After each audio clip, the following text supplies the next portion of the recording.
معزز سامعین، بھائیوں اور دوستوں اور عزیز ساتھیوں، ہم سب اللہ رب العزت کی رضا کے متلاشی ہیں۔ اللہ رب العزت نے ہم سب کو اپنی عبادت کے لیے پیدا کیا ہے، اور عبادت کے بغیر ہم رب کی رضا کو تلاش نہیں کر سکتے۔ ہم نے پچھلے چند خطبوں میں سورہ فاتحہ سے متعلق بہت کچھ سیکھنے کی کوشش کی خطبہ جمعہ کے ذریعے سے۔ اسی میں ہم نے اور آپ نے یہ بھی سنا اور سمجھنے کی کوشش کی کہ ایک بندہ اللہ رب العزت سے، اللہ کے حکم سے صراط مستقیم کا متلاشی ہے، سیدھا راستہ، وہ راستہ جس راستے پر چل کر ایک انسان اللہ رب العزت کی رضا تک پہنچ سکے۔ تو ظاہر سی بات ہے وہ راستہ کیسے ملے گا، کیا کرنا پڑے گا، اس کے لیے ہمیں کون سی تگ و دو، جد و جہد اور کوشش کرنی پڑے گی۔ تو میرے بھائیوں اور دوستوں، بہت زیادہ پریشان ہونے کی ضرورت نہیں۔ قرآن میں اللہ رب العزت نے، احادیث مصطفیٰ میں نبی محترم صلی اللہ علیہ وسلم نے اس کی وضاحت بڑے آسان اور سادہ لفظوں میں کر دی۔ اگر حقیقت میں ایک انسان اس راستے کو پانا چاہے اور اس راستے پر چلنا چاہے تو اس کے لیے یہ کوئی بہت بڑی اور ایسی چیز نہیں ہے جو حاصل نہ ہو سکے، لیکن شرط یہ ہے کہ آدمی مخلص ہو، حقیقت میں اس چیز کا طالب ہو، اور اس کی چاہت اور تمنا ہو، اور اس میں وہ مخلص ہو، تب تو یہ ممکن ہے اور آسان ہے۔ میرے بھائی، اللہ رب العزت نے قرآن میں جو میں نے آیت کریمہ پڑھی ہے وہ ذرا پہلے سن لیں تو اندازہ ہوگا۔ اللہ کہتا ہے وَالسَّابِقُونَ الْأَوَّلُونَ مِنَ الْمُهَاجِرِينَ وَالْأَنصَارِ، انصار اور مہاجر مکہ سے جو ہجرت کر کے مدینہ آئے تو آنے والے وہ مہاجر ہوئے، اور جن لوگوں نے مدینہ میں جو لوگ پہلے سے تھے ان لوگوں نے آنے والوں کی بھی ہیلپ کی اور اسلام کی بھی ہیلپ کی، تو یہ لوگ انصار کہلائے۔ اللہ کہتا ہے انصار و مہاجرین میں سے جو سبقت کیے ہیں وہ والذین اتبعوہم بإحسان، اور وہ جنہوں نے ان کی اتباع کی احسان کے ساتھ، یعنی مکمل طور پر پیروی کی اخلاص کے ساتھ۔ تو صحابہ کرام کا دو گروہ اللہ نے یہاں ذکر کیا، انصار و مہاجرین، اور تیسرا ایک گروہ ذکر کیا جو انصار و مہاجرین کے طریق پر ہو، ان کے راستوں پر ہو، ان کی صحیح معنوں میں اتباع کرے۔ والذین اتبعوہم بإحسان، اخلاص کے ساتھ، دلائل کی روشنی میں، اور اسی طرح سے ان کے ان تمام طریقوں کو جو طریقے انہوں نے نبی اکرم صلی اللہ علیہ وسلم سے براہ راست سیکھے اور پڑھے اور سمجھے تھے، ان طریقوں کو ڈھونڈ کر تلاش کر کے ہو بہو ان کی اتباع اور پیروی مخلصانہ طور پر دلائل کی روشنی میں اگر کوئی شخص چلتا رہے، وہ آج کا ہو یا اس دور کا ہو یا قیامت کی صبح تک آنے والے میں سے کوئی بھی شخص ہو، تو پھر اللہ رب العزت نے ایسے لوگوں کو خوشخبری دی ہے، رضی اللہ عنہم ورضوا عنہ وَأَعَدَّ لَهُمْ جَنَّاتٍ تَجْرِي تَحْتَهَا الْأَنْهَارُ خَالِدِينَ فِيهَا أَبَدًا۔ بڑی عظیم سرٹیفکیٹ ہے، اس سے بڑی سرٹیفکیٹ کی ہمیں ضرورت ہی نہیں ہے، اور اللہ خود ہی کہتا ہے ذَلِكَ الْفَوْزُ الْعَظِيمُ، حقیقت یہ ہے کہ یہ سب سے بڑی عظیم کامیابی ہے۔ تو میرے بھائی، اگر ہم حقیقت میں صراط مستقیم چاہتے ہیں تو ہمیں کتاب و سنت کو سمجھنا ہے منہج سلف کی روشنی میں، منہج سلف کی روشنی میں، یعنی صحابہ کرام کو سامنے رکھنا ہوگا۔ کیوں؟ کیونکہ سب سے پہلے شاگرد اور جن کے سامنے قرآن نازل ہوتا رہا، جن کے سامنے قرآن کو پڑھا جاتا رہا، جن کے سامنے جن کو قرآن سمجھایا گیا، جو سب سے پہلے شاگرد ہیں نبی اکرم صلی اللہ علیہ وسلم کے،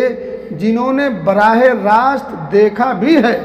سنا بھی ہے، سمجھا بھی ہے، خود بھی عمل کیا ہے، اور نبی محترم صلی اللہ علیہ وسلم کو عمل کرتے ہوئے دیکھا بھی ہے۔ آپ صلی اللہ علیہ وسلم کے عقائد، آپ کے اعمال، آپ کے افعال، آپ کے اقوال، آپ کے اخلاق، آپ کے تمام معاملات، چاہے اس کا تعلق دنیا سے ہو، چاہے اس کا تعلق آخرت سے ہو، چاہے اس کا تعلق دین سے ہو، چاہے اس کا تعلق معاملات سے ہو، اس کا تعلق اپنے سے ہو یا اپنوں سے ہو یا غیروں سے ہو، ان تمام کے تمام چیزوں کو براہ راست صحابہ کرام رضوان اللہ علیہم اجمعین نے اپنی آنکھوں سے دیکھا ہے، آپ کے ساتھ سفر کیا ہے، آپ کے ساتھ حضر میں رہے ہیں، آپ کے ساتھ نماز پڑھی ہے، آپ کے ساتھ مسجد میں رہے ہیں، آپ کے ساتھ جہاد میں رہے ہیں۔ خلاصہ کلام یہ ہے کہ صحابہ کرام پہلی وہ کھیپ ہے، پہلی وہ جماعت ہے، اور پہلی اور آخری بھی کہہ لیجئے، پہلی اور آخری وہ کھیپ اور جماعت ہے جنہوں نے براہ راست نبی اکرم صلی اللہ علیہ وسلم کو اپنی آنکھوں سے دیکھا، آپ صلی اللہ علیہ وسلم پر ایمان لائے، اور پھر آپ صلی اللہ علیہ وسلم کی پوری زندگی کو اپنے سامنے رکھ کر، آپ سے سیکھ کر، آپ کے دور نبوت میں بھی عمل کر کے دکھایا۔ اسی لیے اللہ رب العزت نے ان کی زندگیوں کو اور ان کے اعمال کو، ان کے افعال کو، اور اسی طرح سے ان کے طریقوں کو ہم دیگر امتیوں کے لیے فرض قرار دے دیا۔ جب تک ایک مسلمان کتاب و سنت کو صحابہ کی فہم اور صحابہ کی سمجھ اور صحابہ کے منہج کے مطابق اگر ادا نہیں کرے گا تو اس کا وہ عمل نہ کارگر ثابت ہوگا، نہ وہ اس کے لیے اسلامی عمل کہلائے گا۔ صحابہ کی سمجھ، صحابہ کا فہم، صحابہ کا منہج کتاب و سنت کو سمجھنے کے لیے کیوں ضروری ہے؟ حقیقت یہ ہے کہ اگر یہ ضروری نہ ہو تو ہر انسان منمانی کرے گا، دلیل میں قرآن پڑھے گا، دلیل میں حدیث پڑھے گا، ایک ایک معاملے کو، ایک ایک مسئلے کو، ایک ایک بات کو ہزار آدمی ہزار انداز سے پیش کر سکتے ہیں، ہزار آدمی ہزار انداز سے پیش کر سکتے ہیں، اور سب کے سامنے دلیل ہوگی، بڑے واضح انداز میں قرآن کی آیت یا اس کا ٹکڑا ہوگا، اور صریحی طور پر حدیث، پوری حدیث یا اس کا ٹکڑا ہوگا، اور وہ اپنی منمانی کرے گا، دلیل سامنے رکھے گا۔ اگر فہم صحابہ نہ ہو، اگر منہج صحابہ نہ ہو تو پھر انسان منمانی کا شکار ہو جائے گا، اپنے حساب سے اس کو ڈھال لے گا، اور پھر بڑا خوش بھی ہوگا، لوگوں کو گمراہ بھی کرے گا۔ میں ایک چھوٹی سی مثال دیتا ہوں۔ نبی اکرم صلی اللہ علیہ وسلم کی پیدائش کی خوشی، جس کو ہم جشن عید میلاد کہتے ہیں اپنے سماج میں، یہ عمل نبی اکرم صلی اللہ علیہ وسلم کی وفات سے بہت بعد، آپ صلی اللہ علیہ وسلم کا دور نبوت بھی ختم ہو گیا، دور صحابہ بھی ختم ہو گیا، دور تابعین بھی ختم ہو گیا، دور تبع تابعین بھی ختم ہو گیا۔ یہ تین دور ہے، یہ تین دور، اس تین دور کو آپ صلی اللہ علیہ وسلم نے بہتر دور کہا ہے۔ اس کے بعد کی ضمانت آپ نے نہیں لی ہے۔ نبی اکرم صلی اللہ علیہ وسلم کی حدیث ہے، صحیح بخاری، صحیح مسلم اور دیگر کتب حدیث میں موجود ہے، عبداللہ بن مسعود رضی اللہ تعالی عنہ سے بھی مروی ہے، اور عمران بن حسین رضی اللہ تعالی عنہ سے بھی مروی ہے۔ حدیث کیا ہے؟ خیرکم یا خیر الناس یا خیر امتی کرنی، تم میں سب سے بہتر یا میری امت میں سب سے بہتر، لوگوں میں سب سے بہتر کون لوگ ہیں؟ کرنی، میرا زمانہ، یعنی جس دور میں نبی اکرم صلی اللہ علیہ وسلم تھے وہ دور، وہ زمانہ، وہ ایام، وہ گھڑیاں، وہ ماحول، سب سے بہتر گھڑیاں، سب سے بہتر ایام، سب سے بہتر دور ہے۔ آپ فرماتے ہیں ثم الذین یلونہم، پھر اس کے بعد ثم، پھر اس کے بعد وہ دور ہے جو صحابہ سے ملے ہیں، یعنی تابعین کا۔ ثم الذین یلونہم، پھر اس کے بعد کا دور، یعنی تابعین سے ملنے والے، صحابہ نبی کے ساتھ، اور پھر صحابہ سے ملنے والے، اس کے بعد کا دور، پھر ان کے بعد کا دور۔ اس تین دور کے علاوہ کسی دور کی آپ نے نہ ضمانت لی، نہ اسے خیر کہا۔ اسی لیے اس تین دور کو شہود لہا بالخیر کہا جاتا ہے، قرون مفضلہ کہا جاتا ہے، بہترین ادوار کہا جاتا ہے۔ ان دور کے علاوہ کسی دور کی گارنٹی اور ان کی خیریت اور ان کے صالح امت ہونے کی ضمانت نبی نے نہیں دی ہے۔ اب آپ لگا لیجئے اندازہ کہ اگر ان تین دور کے بعد کوئی بھی چیز دین کے اندر، دین کے نام پر پیش کی جائے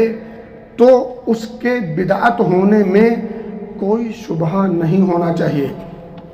کیونکہ دین تو نبی اکرم صلی اللہ علیہ وسلم کی وفات کے وقت ہی مکمل ہو چکا ہے۔ آپ کی وفات ہوئی، دین مکمل۔ اب اس کے بعد کسی عمل کی گنجائش نہیں جو نیا ہو، جو اس 23 سالہ دور نبوت میں نہ ہو۔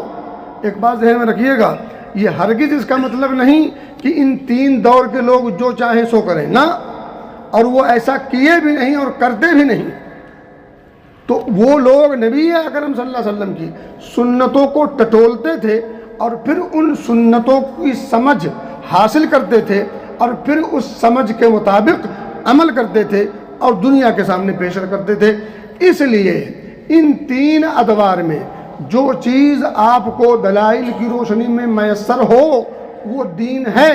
اور اگر وہاں موجود نہیں تو وہ دیکھنے میں کتنا اچھا ہو، کرنے والے کتنی قسمیں کھائیں اور کرانے والے اس پر کتنوں اجر و ثواب اور نیکیوں کا وعدہ کریں، وہ بدعت ہے، وہ کار ثواب نہیں، وہ دین کے اندر ڈاکہ ڈالنا ہے، یہ نقب زنی ہے، یہ شریعت کے اندر انٹرفیئر کرنا ہے، دخل اندازی ہے۔ آپ کے گھر میں اگر کوئی دخل اندازی کرے تو آپ کو برداشت نہیں ہو سکتا۔ میں کہتا ہوں ادنا درجے کا انسان جس کے پاس طاقت و قوت بھرپور نہ ہو وہ بھی کھڑا ہو جائے گا اور وہ اس بات کا اعلان کرے گا، کچھ نہیں کر پائے گا تو شور ہنگامہ چلائے گا کہ دیکھو فلاں آدمی میرے گھر میں دخل اندازی کر رہا ہے، گھر میں گھسنے کی کوشش کر رہا ہے، میری چیزوں کو چرانے کی یا اس کو خرد برد کرنے کی کوشش کر رہا ہے۔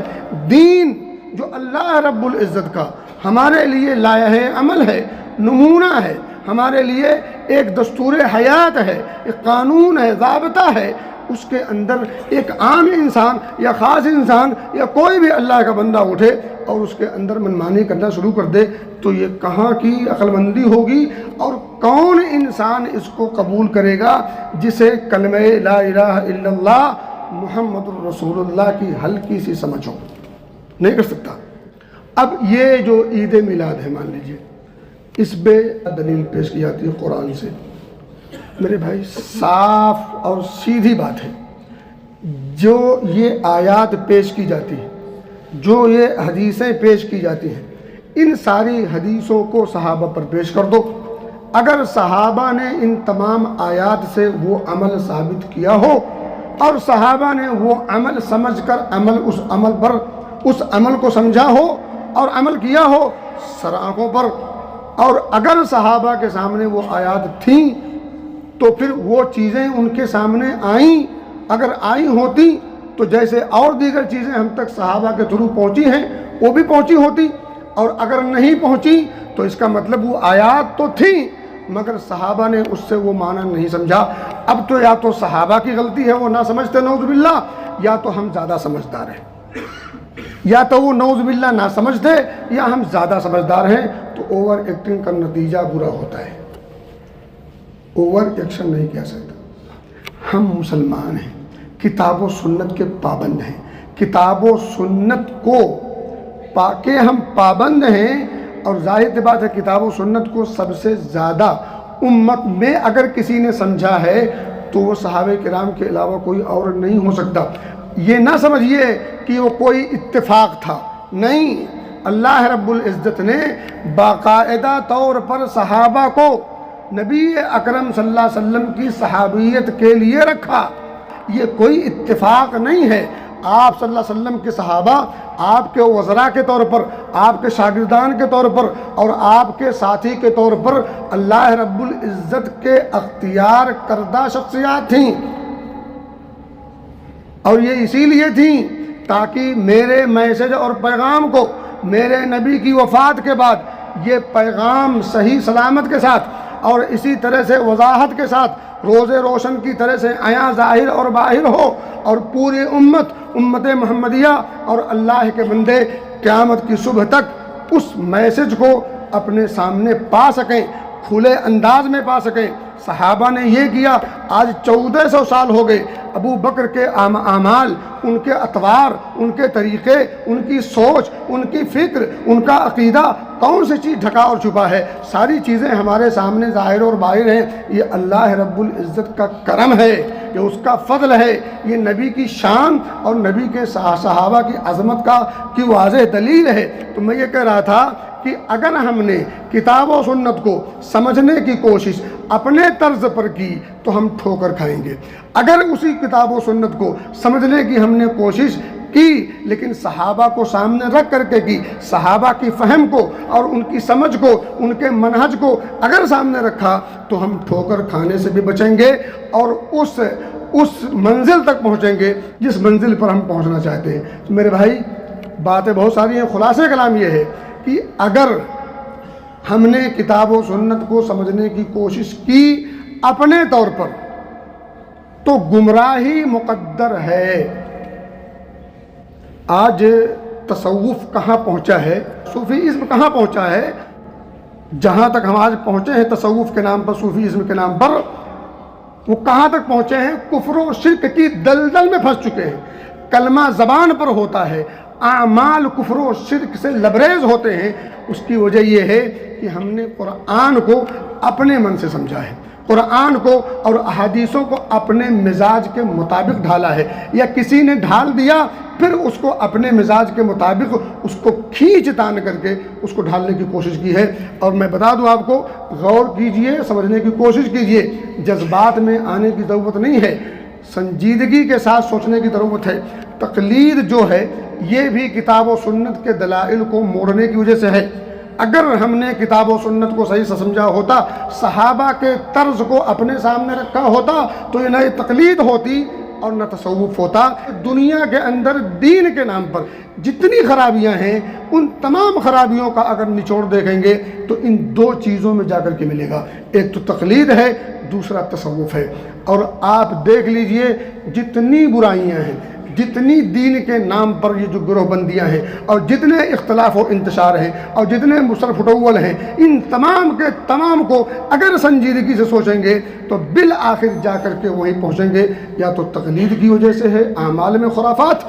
اور اگر اس کا تعلق عقیدے سے ہے تو وہ تصوف کی وجہ سے۔ تصوف نے عقیدوں کو بگاڑ کے رکھ دیا اور تقلید نے اعمال کو بگاڑ کے رکھ دیا۔ اور ان دونوں کی بنیادی وجہ کہ ہم نے ان دلائل کو، جن دلائل سے ہم نے سب اخذ کیا ہے، ان دلائل کو صحابہ کی سمجھ اور صحابہ کے منہج سے سمجھنے کی کوشش نہیں کی، منمانیاں کی، اپنے مزاج کے مطابق ڈھالنے کی کوشش کی، اس لیے یہ سب دن دیکھنے پڑے۔ اگر ہم پھر لوٹ جائیں، کتاب و سنت کو صحابہ کے منہج پر لوٹا دیں، یقین کے ساتھ یہ بات کہی جا سکتی ہے، 2-2-4 کی طرح سے یہ بات واضح ہے کہ اگر ہم نے ان تمام دلائل کو پھر سے صحابہ کرام کے منہج اور ان کی سمجھ کے مطابق ڈالنے کی کوشش شروع کر دی، پھر ہم سب کے سب اکٹھا ہو جائیں گے، شیر و شکر ہو جائیں گے۔ صحابہ آپس میں کبھی کبھی اختلاف ان کا ہوتا بھی تھا، بڑے بڑے اختلاف ہوئے، عقیدے کے بھی اختلاف ہوئے، لیکن جو اختلاف ہوئے وہ اختلاف فوری طور پر ختم بھی ہوئے، یا کچھ دیر میں ختم ہوئے، اور جو ختم ہوئے اس کی بنیاد کتاب اللہ، سنت رسول اللہ کے وعدے دلائل کے آ جانے کے بعد باہم مل گئے۔ ایک واضح مثال دے کر کے بات ختم کر دوں، نبی اکرم صلی اللہ علیہ وسلم کی وفات ہو چکی ہے، آپ صلی اللہ علیہ وسلم ابھی اپنے بستر پر موجود ہیں اماں عائشہ کے حجرے میں، اور صحابہ کے درمیان دو گروہ ہو گیا۔ ایک گروہ کہتا ہے کہ آپ کی وفات ہو گئی ہے، ایک گروہ کہتا ہے وفات نہیں ہوئی ہے، عمر فاروق کھڑے ہو گئے ہیں، تلوار ننگی کر لی ہے، اور کہا جس نے کہہ دیا، جذبات میں، محبت میں، عقیدت میں، احترام میں، آپ کی شان اور آپ کی عظمت میں، اور آپ نے کہا ننگی تلوار لے کر جس نے کہہ دیا وفات ہو گئی ہے گردن مار دوں گا۔ اختلاف ہو گیا، کتنا بڑا اختلاف ہے، عقیدے کا اختلاف۔ ابو بکر صدیق آتے ہیں، نبی دور کہیں تھے، واپس آتے ہیں، نبی اکرم صلی اللہ علیہ وسلم کے جسم اقدس پر یمنی چادر پڑی ہوتی، آپ چہرے سے چادر اٹھاتے ہیں، پیشانی کا بوسہ لیتے ہیں، اور بوسہ لینے کے بعد کہتے ہیں کہ آپ پر جو موت آنی تھی وہ آ گئی، دوبارہ دوسری موت نہیں آنی۔ اس کے بعد سیدھے وہاں سے نکلتے ہیں، مسجد نبوی میں پہنچتے ہیں، صحابہ کے ان حالات کو دیکھتے ہیں، پھر اس کے بعد کھڑے ہوتے۔ نبی اکرم صلی اللہ علیہ وسلم کے اس جانثار صحابی ابو بکر صدیق نے بڑے ہی حکمت کے ساتھ کھڑے ہوئے، اور کھڑے ہو کر کے صحابہ کو درس دیا۔ درس دینے کے بعد جو جملے شروع میں کہے ہیں وہ جملے بڑے سخت انداز میں کہے ہیں، اور سخت انداز میں کہنے کے بعد دلیل دی ہے۔ جب تک دلیل نہیں دی تب تک صحابہ دو گروہ میں تھے، دلیل دی سارے صحابہ ایک ہو گئے۔ آیات پڑھی، آیات پڑھتے گئے، دلوں کے اندر جو اختلاف تھا وہ ختم ہوتا گیا، جو دو گروہ میں بٹے تھے وہ گروہ ختم ہوتا گیا، پھر آپس میں سب مل گئے۔ نبی اکرم صلی اللہ علیہ وسلم کی تدفین کے تعلق سے اب غور و فکر کرنے لگے۔ اس کے بعد خلافت کا مسئلہ آیا، وہاں بھی اختلاف ہوا، وہاں بھی ایک ٹکڑا چھوٹا سا الائمۃ من قریش، اس ایک چھوٹے سے جملے نے جو نبی اکرم صلی اللہ علیہ وسلم کی زبان اقدس سے نکلے تھے، اس ایک چھوٹے سے جملے نے پورے مدینہ کے اندر جو اختلاف تھا اس اختلاف کو چند سیکنڈ ختم کر دیا۔ یہ ہم سے نہیں ہو سکتا؟ کیوں نہیں ہو سکتا؟ کلمہ تو سیم ہے، لا الہ الا اللہ محمد رسول اللہ۔ وہ بھی کہتے تھے لا الہ الا اللہ محمد رسول اللہ، ہم بھی کہتے ہیں لا الہ الا اللہ محمد رسول اللہ۔ اطاعت عبادت رب کی، اطاعت رسول کی، بس طریقہ منہج نبی اکرم صلی اللہ علیہ وسلم کے صحابہ، کیونکہ وہ پہلے شاگردان تھے، انہوں نے سب کچھ آنکھوں سے دیکھا تھا، اس کے بعد کسی نے سب نہیں دیکھا۔ کون سی آیت کب نازل ہوئی، کیوں نازل ہوئی، کیا پس منظر تھا، کیا خلفیہ تھا، کیا بیک گراؤنڈ تھا، یہ کون جانتا ہے؟ یہ وہی جانتے ہیں جو اس وقت وہاں موجود تھے، جو آنکھوں کے سامنے تھے۔ تو باتیں ہو سکتا ہو آپ کو کڑوی لگے، ہو سکتا ہو آپ کے دل پہ ضرب لگے، لیکن یہ ٹارچر مقصود نہیں ہے، یہ قرآن و حدیث کے دلائل ہیں، غور کرنے کی ضرورت ہے، صحابہ کے طرز کو اپنے سامنے رکھنے کی ضرورت ہے۔ اگر ہم طرز صحابہ کو اپنائیں گے، یقین جانیں دلوں کے اندر نرمی بھی پیدا ہوگی، اور ہم آپس میں اتحاد و اتفاق کے ساتھ اپنے ایمان کی بھی سلامتی کے ضامن ہوں گے، اور اپنے عقائد کی اصلاح کے بھی فکر مند ہوں گے، اور اپنے عقائد کی اصلاح بھی کریں گے، اعمال بھی درست ہوں گے، قربتیں بڑھیں گی، محبت بڑھے گی، محبت پروان چڑھے گی، پھر اس کے بعد جو دنیا کی جو فضا ہوگی وہ دیکھنے سے تعلق رکھتی ہے۔ اللہ ہمیں سمجھ دے، نبی اکرم صلی اللہ علیہ وسلم کی اتباع اور آپ کی اطاعت و پیروی کی توفیق دے۔ نبی اکرم صلی اللہ علیہ وسلم جو صحابہ ہیں جن کی عظمت اور شان اللہ نے خود بیان کی ہے، اللہ ان کی عظمت و شان کو سامنے رکھ کر ان کے منہج اور ان کی سمجھ اور اسی طرح ان کے طرز اور طریقے کو ہمیں اپنے سامنے رکھ کر کے ان کے مطابق اپنے مسائل، چاہے ان کا تعلق عقائد سے ہو، چاہے ان کا تعلق اعمال سے ہو، ان کو پرکھنے کی اور پھر اس کے مطابق عمل کرنے کی توفیق دے۔ آمین۔